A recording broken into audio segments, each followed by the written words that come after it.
Everybody, or good evening, depending upon where you are in the world.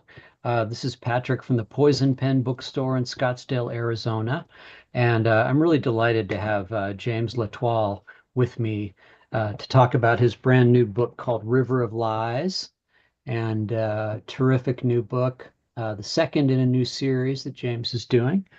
Um, Jim, welcome. Great to Thank you, finally meet Patrick. you. Yeah, no, it's great to be here. And yeah, I mean, I've been to the store, a few times down there when I visit, but this is very special. Thank you very much. You bet. Yeah, and it kind of came through our mutual friend Baron Bircher, Yep. another great writer we were just talking about, who kind of made that connection. And I'm so glad. I was always aware of your work, but I never had that kind of personal connection. So it's great. We hope to get you out here to the desert for an in-store event at some point. It would be great. Love to. Um, but talk about I guess a good place to start is your fascinating background and your career, and of course how it informs not everything you write, but I'm sure also the way you look at the world, is forever changed by your experience. Uh, Right. Let me see if I've got it right. I'm just going to read what it says here. Okay. Although this print on this Ocean View book is very small. James Latoile is a former associate warden in a maximum security prison, a hostage negotiator, facility captain, and director of California's state parole system. Um, yeah, he uses his 29 years behind bars as an influence. Um, Tell me, if you would, just to kind of get the ball rolling, how you got into the corrections world. How did you get that career started? Yeah, I don't think it was intentional. My dad was a career corrections guy, and we bounced all over the state, in California when he would get transferred from one prison to another. And he was one of my earliest memories was picking up my dad after his graveyard shift when I was a little kid. My mom drove to San Quentin, picked him up because he was the death row sergeant. So he would, come off his shift, and that sticks in my mind as one of my earliest memories is, seeing that big tower at San Quentin and picking up my dad. Never intended to go down that career path, but something about when I had to pick a major in college, it was like criminal justice, don't have to have too much math. So, that kind of took me down that path. So that's where I went. Ended up doing my graduate thesis working graveyard shifts in juvenile hall. So I was writing my thesis, while I was counting kids at night. And it just kind of stuck. And one thing led to another, and 29 years in prison. So there we go.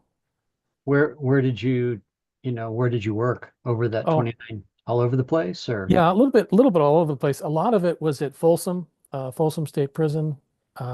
And then I had a job that took me all over the state. So I was at Pelican Bay, Corcoran, all the women's prisons, um, setting up programs all over the state from San Diego to the Oregon border. So I got to see a lot of different prisons, a lot of different operations. But most of my time in prison was in maximum security. So I was in the security housing units. And if you don't know what that is, it's like a prison within a prison. So if you killed somebody in the general population unit, you came to my unit. So I had, 128 guys that were all murderers. They're never going to get out.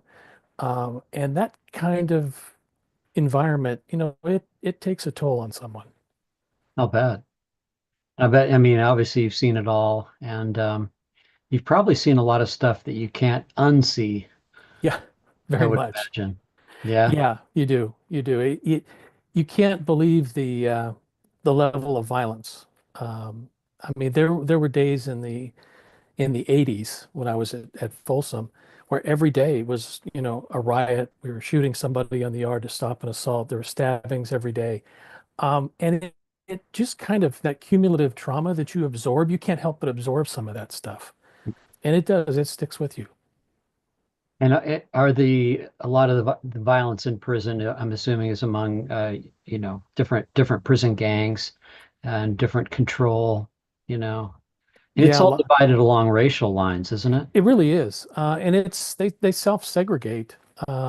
Prison gangs are very much set up along racial lines. You've got the Aryan Brotherhood, Mexican Mafia, Black Guerrilla Family, and at varying times, who can play with others. It just changes from day to day and week to week on who's got the alliances going on. So it's an interesting culture to just kind of sit back and observe. Um, it's different than anything I've ever experienced outside that, because you can look at a prison, and for those people that have been there, time stopped for them the minute they got in prison. I mean, nothing else in the outside makes any connection or any sense, and they're stuck at that time that they came to prison. So it's a strange phenomenon. Right. So did you start as just being a prison guard or I actually started in the county probation system, so I was a probation officer, and then I went to prison as a correctional counselor. It's kind of like a classification lieutenant position. So then I, promoted up from that to, captain, associate warden, director of parole, chief of institution operations, a few other jobs like that. But yeah, all along those lines. So I got a good snapshot of the system. one of the questions that immediately came to mind I wanted to ask you was how did um, kind of your views about society and your assumptions and when you first started, I assume you're probably fairly idealistic and or maybe not because you had your father as the voice of experience. But then I imagine over how did your whole view of the world um, change and evolve over time? And it did evolve. And I think there's kind of this almost like a horseshoe shaped pattern of how it evolved. One thing I didn't mention is when I was a little kid, my dad was a camp lieutenant, a prison camp lieutenant in the Sierra foothills, and we lived on grounds. So I would go walking through the dorms as a kid, 8 or 9 years old, go get my hair cut at the inmate barber, and these guys were teaching me how to play pool and stuff. And I didn't make the connection that these guys were criminals. They were just here. I didn't know why or whatever. So I kind of gave me a different perspective on, guys came to prison just, they made bad mistakes. They made a life-changing mistake. Then when I came into the correction system, especially when I got to the security housing unit part of my career, yeah, I was a little bit more, I'll say jaded, on what society was throwing at us. Because in my particular unit, my prison, all we saw was the worst of the worst. I mean, these guys were serving hundreds of years or life. They were never getting out. And it was just a constant, struggle back and forth of trying to, you know, wrench control from one inmate faction or another. Um, yeah, and that kind of wears on you after a while. There are actually requirements on or, or restrictions on how long somebody can serve in that kind of assignment because I mean, it's stressful. It just wears a person down. But then I started doing working on substance abuse programs where I was setting up drug programs in prisons throughout the state. And we worked with, community providers to bring the treatment services in. And one of the unique things was we used ex-addicts and ex-offenders to come in and actually do the treatment. So, these inmates weren't listening to me as a prison guy. They're listening to guys who've been through the same thing that they did and Sure. experienced it and like, okay, if they can make the change, maybe I can. And I saw some of those guys actually make some changes. So it kind of gave me a kind of a reinforcement of what it was like when I was a kid. Okay, for some of these guys, rehabilitation can work. And, there is a light at the end of the tunnel for some of these guys. That's why that with the 12 step, meetings and things, Hmm. there's that magic of two addicts or two alcoholics can make Yep. that connection with each other that, you know, all the counselors in the world, Right. you know, can't make. I mean, yeah. Yeah. And yeah, at some point, I may be getting this wrong. It seemed like in the 70s, like in the late 60s and 70s, there was more of a focus on rehabilitation, at least maybe in the popular media. And that at some point, I'm not sure when that was, maybe the Reagan era, it Yeah, I became think so. much more of the emphasis wasn't so much on rehabilitation, it was on purely punitive, you Hmm. know, kind of thing. Is that about right? Yeah, I think that's really really accurate. It's a pendulum. I mean, it swings back and forth. Um, and yeah, in the 70s, there was a big push on, and early 80s, a big push on rehabilitation programs. Even our prison system in California was set up on, an indeterminate sentence. Like you had to prove yourself, you've been rehabilitated, you can get back out. And the 80s saw that shift. We had a huge prison expansion program in the 80s where when I came on board, we had 13 prisons. In the 80s, through the 80s, we ended up with 33 prisons. So we just blew out the capacity and we filled them. And a lot of that was, just there wasn't rehabilitation push anymore. It was just purely punitive, that it changed the penal code in California to say the purpose of prison is punishment. And, we filled it up. So then I'm sure you had a lot of the warehousing of nonviolent drug offenders uh, as well. I mean, at that time. Yeah, I didn't see too many of the drug offenders at my level, but Mm. um, yeah, the lower level, the minimum security level, yeah, we had a lot of drug offenders coming in for very short terms, going in and going out. Right, And you never interrupted that cycle. You didn't do anything to change it. So it was just this pattern, this repetitive pattern of, coming back to prison. right.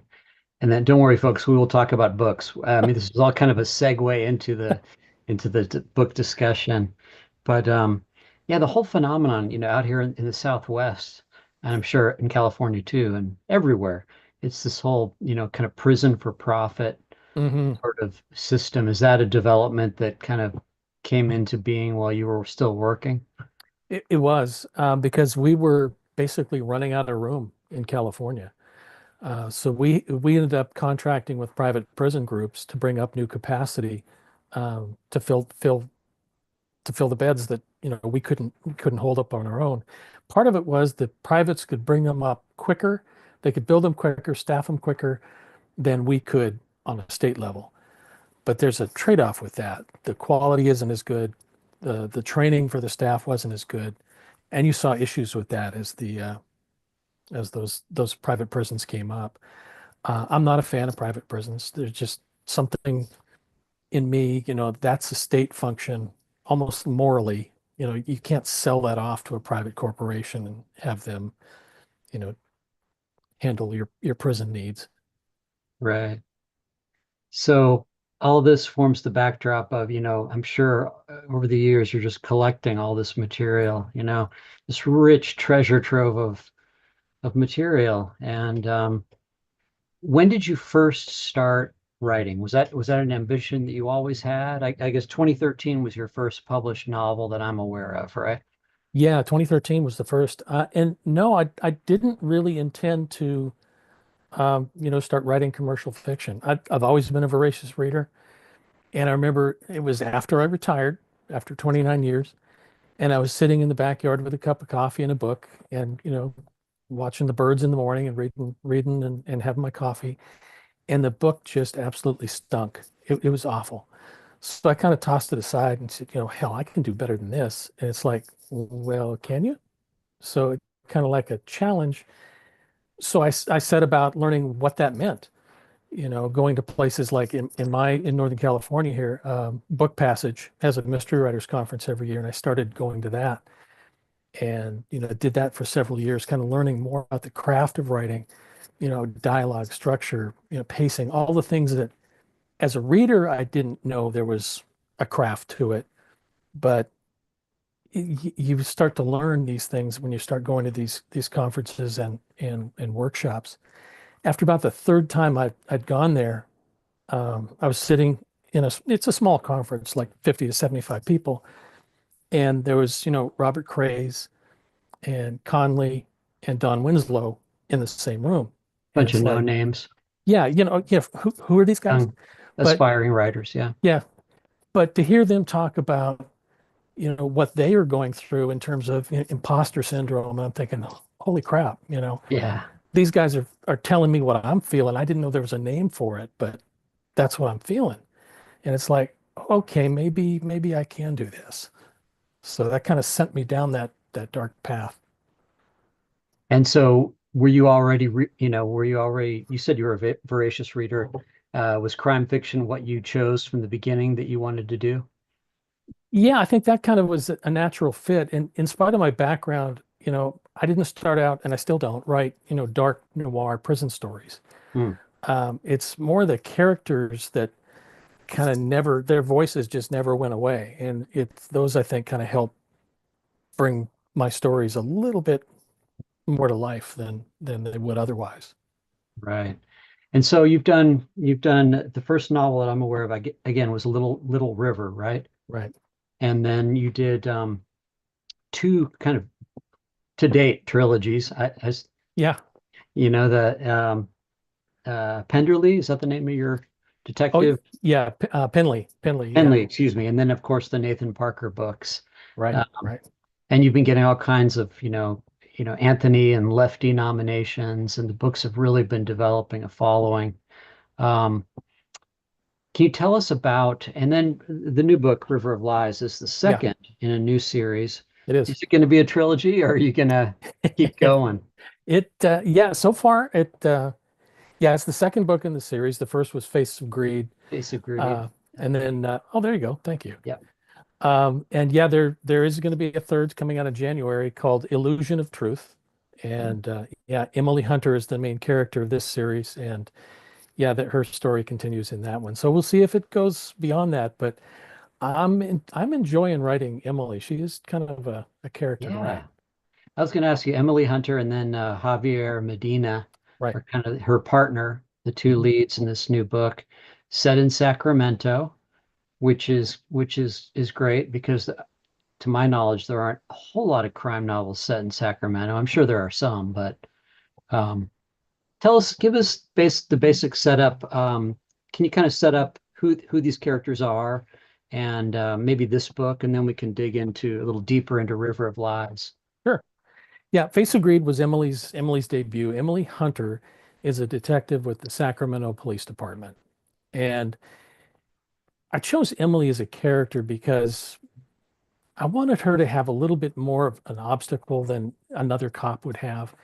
And a woman in law enforcement is not an easy job to to go through. I mean, I worked with a lot of women in prison and in parole and probation, and they really have to work almost twice as hard to get the same recognition that their male counterparts get. So she's got that hurdle. And the other thing that she deals with is she's a little bit sarcastic, a little bit snarky. So she doesn't suffer fools very well. But so that, kind of puts her in conflict with, her peers or supervisors from time to time. But Emily is also a caregiver for her mom who has Alzheimer's or dementia. And we see that surface in Face of Greed, where Emily comes home and mom is wandering off, again. And she's trying to balance her career, taking care of her mom, and it's very difficult. And that's continued in River of Lies. And I assume there's a personal connection there.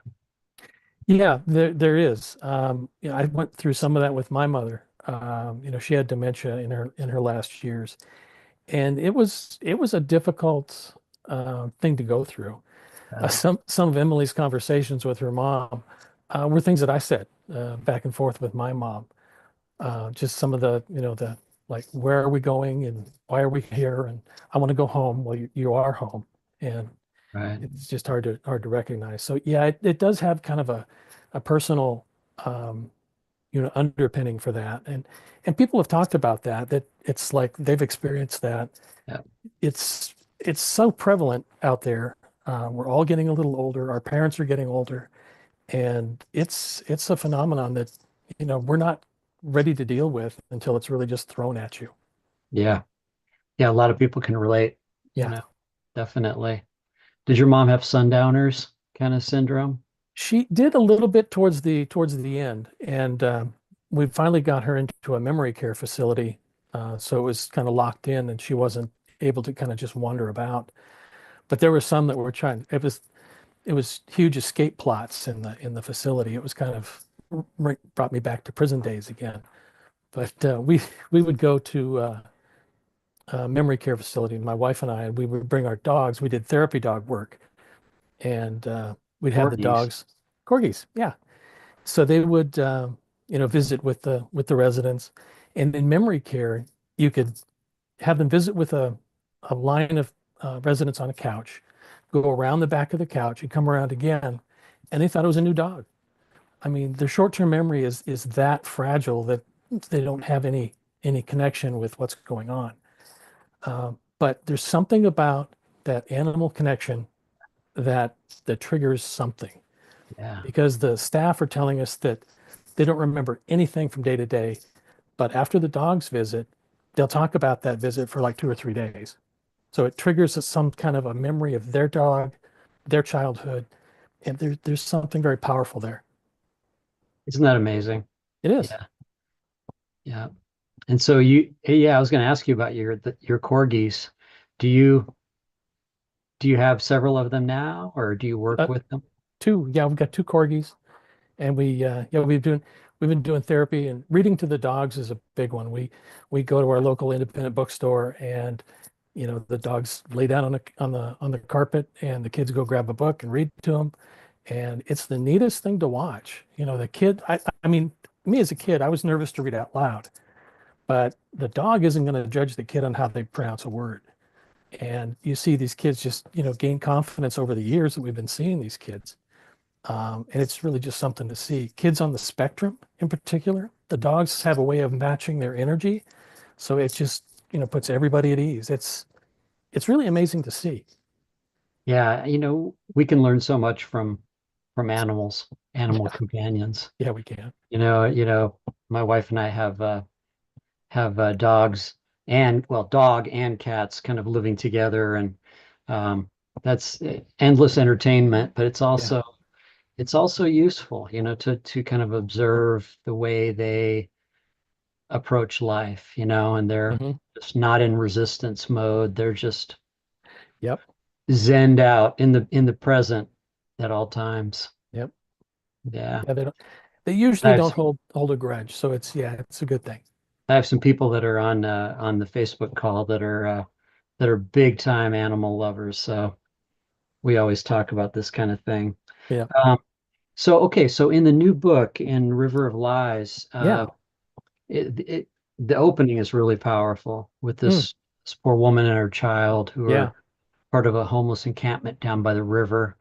Um, before we get it, I mean, the homelessness is a huge topic, of course. What do you think most people get wrong in their assumptions? I think, at least in my experience, there's an assumption that either you're homeless because you did something or you're mentally ill or you're a drug abuser. I mean, those are the ones that the press picks up on, the ones that are mentally ill that are just, completely, off off the scale. That's what gets attention. But there are people kind of stuck in the system that have no other choice. And like in the opening of River of Lies, there's a mom and her young daughter. They just lost their home and had nowhere else to go. And so they find some kind of protection in this larger group of homeless people in one of the camps. And Sacramento has a huge homeless camp issue and problem. It's no different than any other city. Right. So what can you talk a little bit about the plot in the book? What's going on here? There's fires that are happening. Yep. Yeah, the in River of Lies, there's been a series of homeless camp fires that are burning down the homeless camps. And Emily and her partner Javier are called to one because it's turned bad. People have been hurt, and we soon find out that somebody's died in the fire. So it's taken a turn that it hasn't had before. But Emily soon finds out that even the homeless have something that somebody wants. So that investigation kind of pulls that back. Yeah, we meet, a mom and her young daughter in the first chapters. How they came to come into camp, and we kind of follow them a little bit through the story. And there's some kind of an unexpected turn there, but um, yeah, we see people, that kind of in that environment, and you know, they're just a few different decisions away from most of us, and we could have ended up there too. Yeah, it's amazing. I mean, there's a there's been kind of an uptick, I think, everywhere. I might be wrong, but an uptick in, desperation Yeah, crimes yeah. and certainly homeless everywhere. And what I've noticed, because I live down kind of close to downtown Phoenix, Mm, and where we live is one of these old historic neighborhoods, and it's you get a lot of homeless kind of traffic going through sure. uh, this area, and you know, I don't know.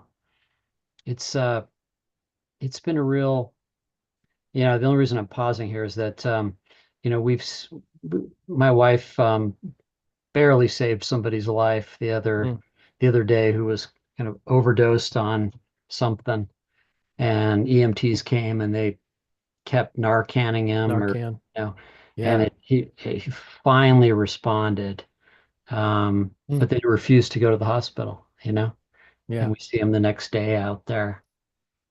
Yeah, Yeah. And it's kind of the underpinnings of that. And I kind of wanted to touch on that a little bit in River of Lies was, there's kind of almost an economy behind maintaining these camps or keeping them where they're at.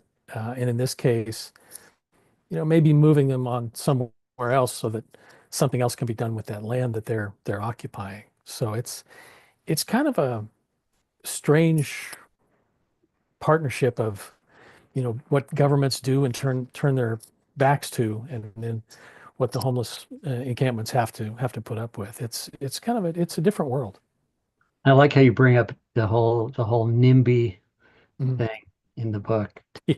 Yeah. Yeah. So Javier, tell us a little bit about him. Yeah, Javier is Emily's partner. He's actually a little older than her, and has a few more years, as a cop, but she's the senior detective because she's been in grade longer. And his background is kind of unique that he was actually a kid who was abandoned at the border when his mom crossed over years ago, and he went into the foster care system here.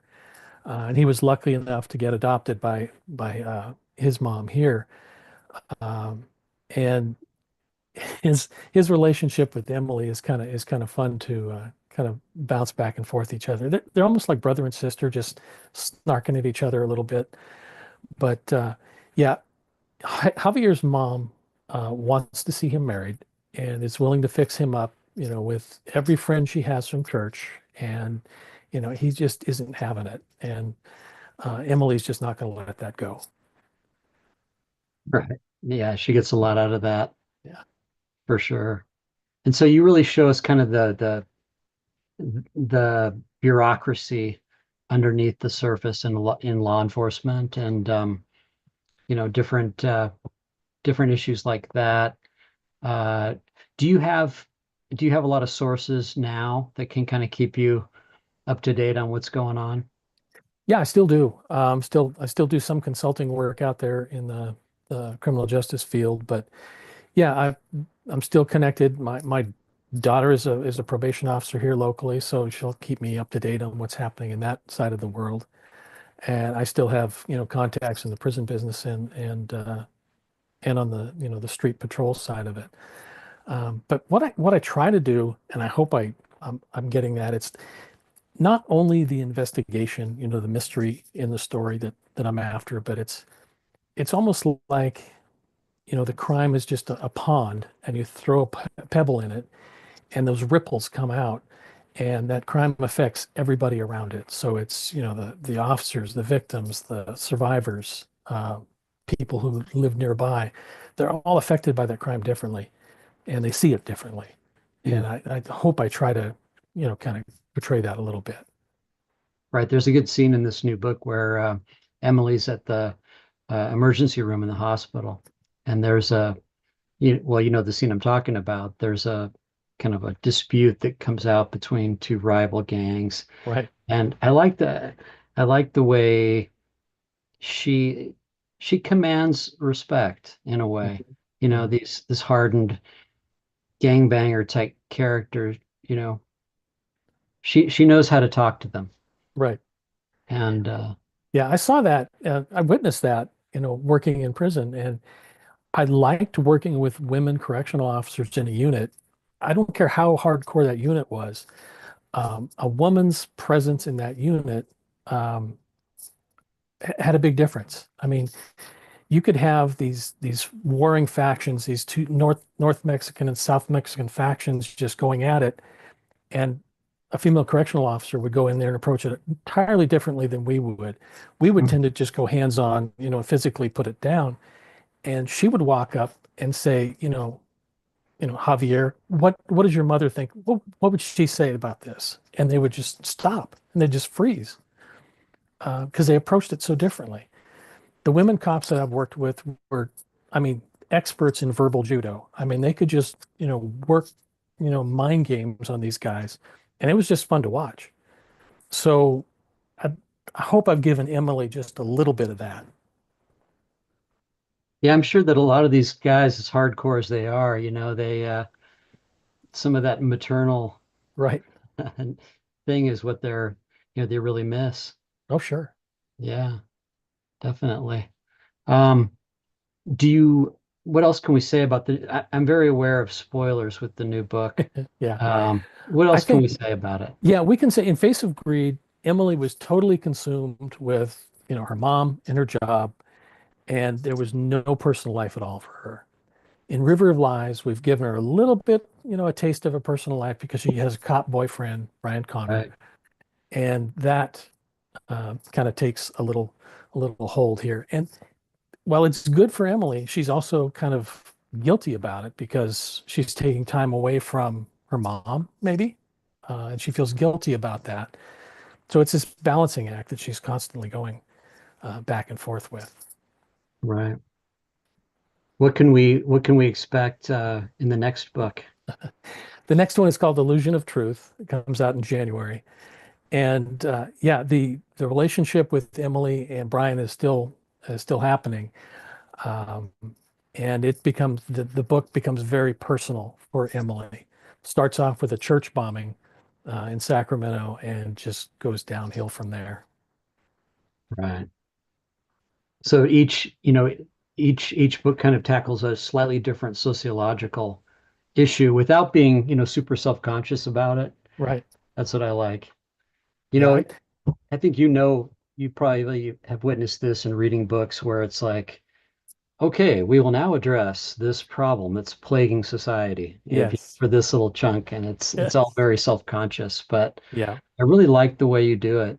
Oh, Um, thank you. Thank you. yeah, No, very I try to do work that and put the information out there and kind of play both sides a little bit. And readers are smart. They can kind of decide where they want to go with the issue. for sure. Um, what God, what else can I talk to you about here? Are we going to ever see Nathan Parker again? Oh yeah. Yeah, I just signed another 3-book deal on Nathan Parker, so he's still alive and kicking. Yeah, the next book 4 comes out this July, called Sins of the Father. Oh, great. And that one's yeah, the Nathan Parker series is set down in Phoenix and Tucson area and the border and deals with, the border politics and border issues and who's really caught in that struggle. Um, so yeah, that he's coming back and I'm working on number 5 now. Drafting that up now. We definitely need to get you out here for that one. Although June in Phoenix is pretty brutal. Been there, done that. Yeah. Yeah, yeah. So it's called Sins of the Fathers. Sins of the Father. Awesome. Yeah. Um, what do you like to read? Do you have I yeah, any favorites? I read pretty widely. I mean, I've been on a tear here lately. And anytime anybody asks me this, it's like, okay, I've been reading nonstop, and I can't think of a freaking title at all. But no, CJ Box's new book, Battle Mountain. I thought Ooh, that was really well done. That was a lot of fun. Then there was Accidental Joe with by Tom Straw. I don't. It's so different, so fun.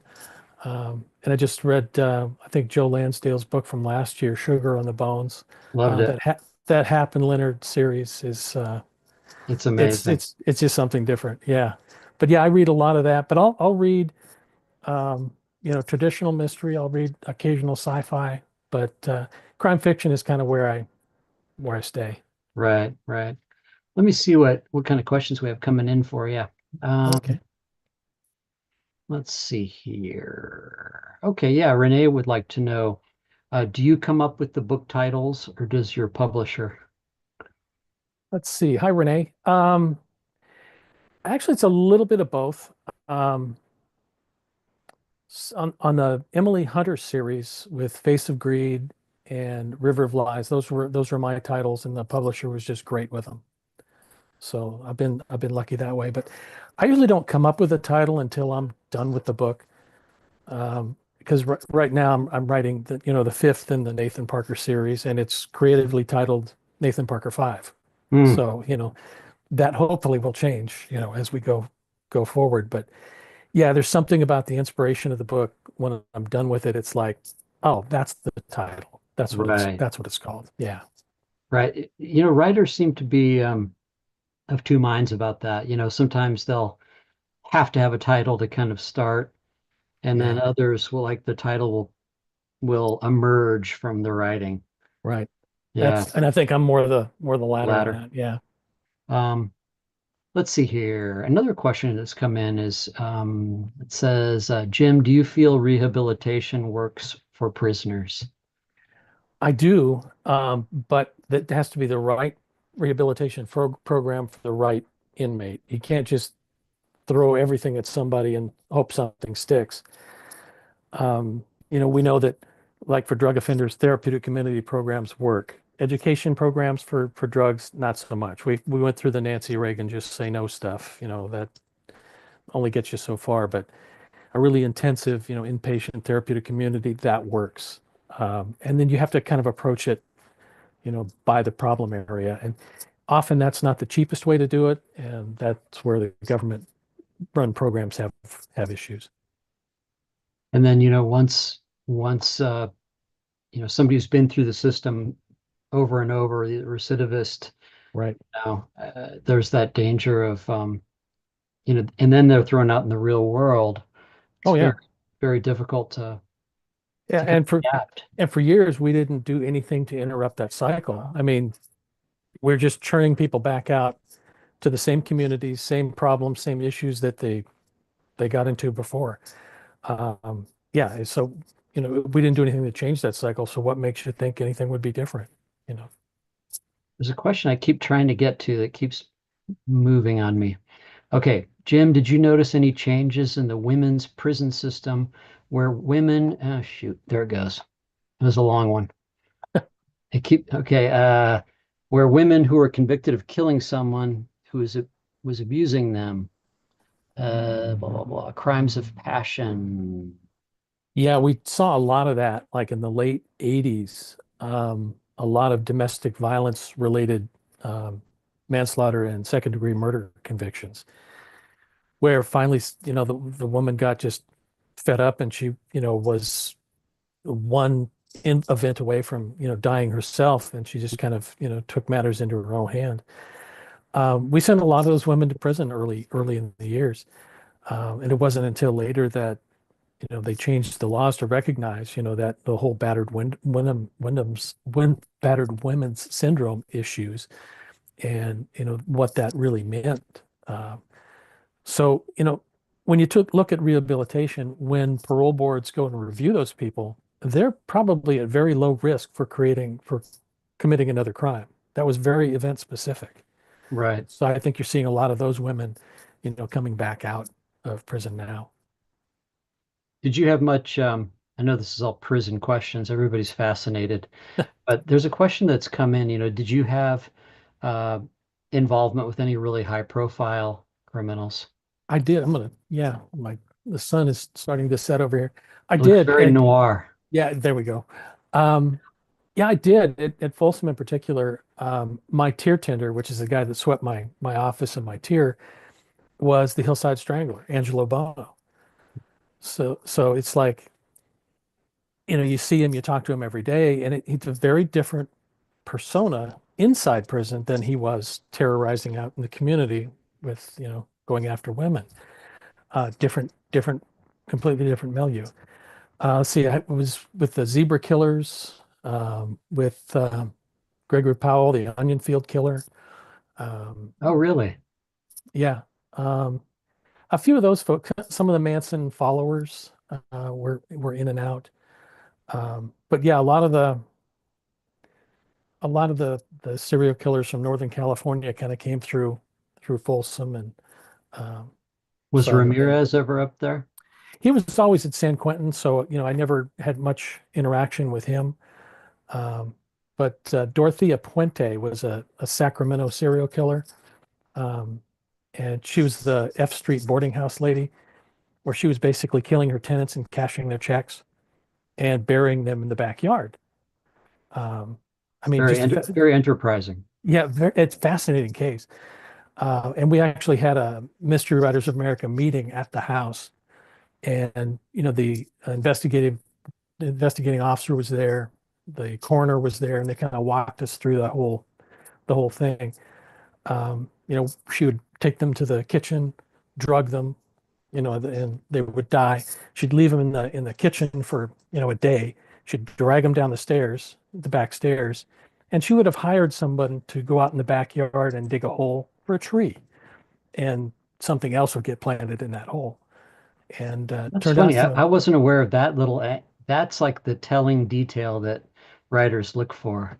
You know, I saw I think I saw something about this particular story. Mhm. Um, but I didn't realize that she hired out the labor to dig the holes. That's Yeah, great. yeah, because she was an older lady, and Yeah. always played real frail and improper and that kind of stuff. But I ran into her after her conviction. I ran into her at Chowchilla, the women's prison, and this older woman was just running that yard. All of the younger No kidding. inmates were just gravitating to her. I mean, she was calling the shots on that yard. That's amazing. Yeah. Wow. And then were you aware of I'm sure you were, the jazz band in San Quentin, of all the kind of the offenders that have been throughout, like Art Pepper was in there, and Yeah. Michael Connolly did, that documentary about Frank Morgan. Mm. Um, Really interesting history.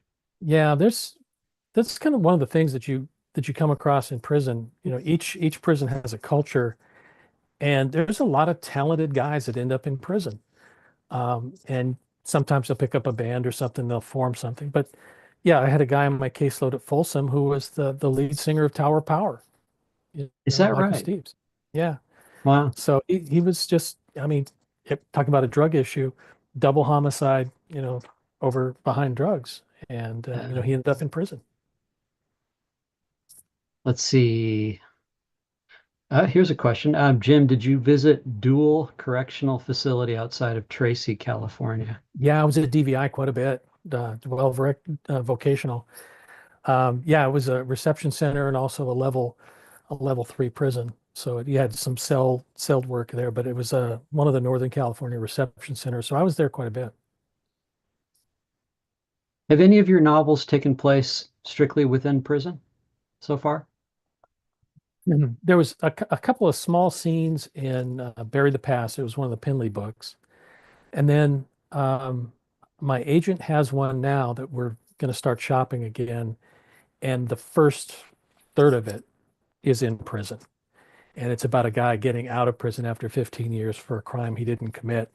And he goes back to a small coastal town, and they don't want him there. And they're still holding a grudge. So he's got to kind of overcome that whole Wow. dilemma there. Wow. What about, we keep hearing about prison writing programs. Yeah. Uh, were you involved in any of that? I wasn't involved in that, but I actually taught college courses in prison in one of the conservation camps. And this was kind of fun because I was teaching criminal justice classes. I was teaching juvenile delinquency prevention classes to a bunch of inmates, adult inmates in a prison. And that was a blast because these guys, I mean, they experienced the juvenile justice system and what it did and what it didn't do. And now we're talking about it academically. And it was a blast. I'll bet. Yeah. There are some really famous, programs. Jimmy Santiago Baca out here in Arizona Mm. ran one for a long time. Joyce Carol Oates has been involved with prison writing projects. I'm sure lots Yeah, of we've people. seen those in several of the prisons out in California, and some of the consulting work I did in like Minnesota and Illinois. The writing programs are just a great way to get these guys to just kind of think a little bit differently, kind of logically, creatively, and it just kind of unlocks something that they didn't think they had. And to see some of the stuff that they put out, I mean, it's pretty deep and pretty emotional stuff. Right. What would you like kind of I'm sure this isn't a well thought out question, but what would you like your readers to kind of take away from your books in general? Mm. Do you, I mean, of course there's entertainment, there's a good read, but is part of it maybe to challenge their own preconceived ideas? I think it might be a little bit of that in there is it's, like we're dealing with homelessness in River of Lies, and there's not an easy fix to that. So what do we do? And, that whole NIMBY issue that we talked about, um, what kind of services are we actually providing and what are we getting in the way of? Um, yeah, it's just, it's not an easy solution. And in River of Lies, we kind of take that to the other end of it. And, there's something that somebody wants out of these homeless camps and is willing to displace everybody to get it. So it's kind of like that in between. But yeah, I'd like people to at least think about issues like that. In the Nathan Parker series, immigration is not an easy, one solution fix. And what do you do with migrants who are already here? That kind of thing. So yeah, I do like readers to kind of think about it. I'm not going to preach to them about it. They Sure. can make up their own minds, but um, yeah, I think there's definitely that thread in my books. Gotcha. Let's see. Getting some good questions coming in. Oh, good. Let's see. Ivana asks, do you prefer writing your series or will you be throwing in a standalone every now and then? Good question. I've done a couple of standalones, um, and I kind of like writing the series because you get kind of familiar and comfortable with these characters like Emily and Javier and their world and everybody who's in that orbit. Um, when I wrote Face of Greed, and I think you probably heard other authors say this too, I wrote it as a standalone. And the publisher says, "Hey, would you like to make this a series?" And you go, "Yes." And then you go, "Oh God, how do I do that?" But I knew at the end of Face of Greed, there was more about Emily that I wanted to know. So that kind of opened the door there. And even in Illusion of Truth, there's another kind of dimension of her that we learn about. So yeah, there's more to do there. But I do like writing the series because you've got that cast of characters that so far people are kind of getting familiar with and kind of liking. So and they're fun to write. Sure, definitely. We become invested in them. Yeah, yeah. What do you think of Mike Connolly's Renee Ballard character? Renee Ballard. I was wondering when it first came out, I was wondering how that was going to play, but I like it. I I do like too. Renee. Yeah, yeah. I think one of the ones that I read recently, I think was Desert Star, and yeah, she's just taken a life of her own. Right. Let's see what else we've got here. Oh yeah, any nibbles from film or TV? Had a couple of nibbles early on, but Nothing yet on the Emily Hunter series. I'm hoping we get something on that because I could kind of see this one, playing somewhere. Here's a question, yeah, that's come in. Are any of your characters based on real people, or are they some of them composites? It's mostly composites, yeah. There's pieces of character and pieces of personalities that I think I've cobbled together to make these characters. Because that's one of the first things I do, even before I write, my outline or the story ideas. I want to know who I'm going to be living with for the next, year or so. So I'll kind of cobble that character together and get real familiar with them in their headspace before I even start to write. I've gone as far as writing in one of the standalones that I did, for example. I wrote a standalone in first person point of view from a woman corporate executive. And that kind of gave me her voice and what that she was going to sound like for the book that I was going to write. So Black Label, pharmaceutical industry, that's how, that kind of came together was started to write that character piece to kind of fill my head in with what she was going to be. Right, right. Let's see. Okay, some more corgi questions. Tell us a little bit about, are you still doing that? Are you taking the corgis into different facilities? We are, but mostly it's been, especially since post-COVID, it's mostly been the bookstores. We've done a few assisted living visits and memory care visits, but those are harder to arrange now, so that the reading to the dog programs are very quick, very easy, and the kids love them. The bookstores love them. Win-win.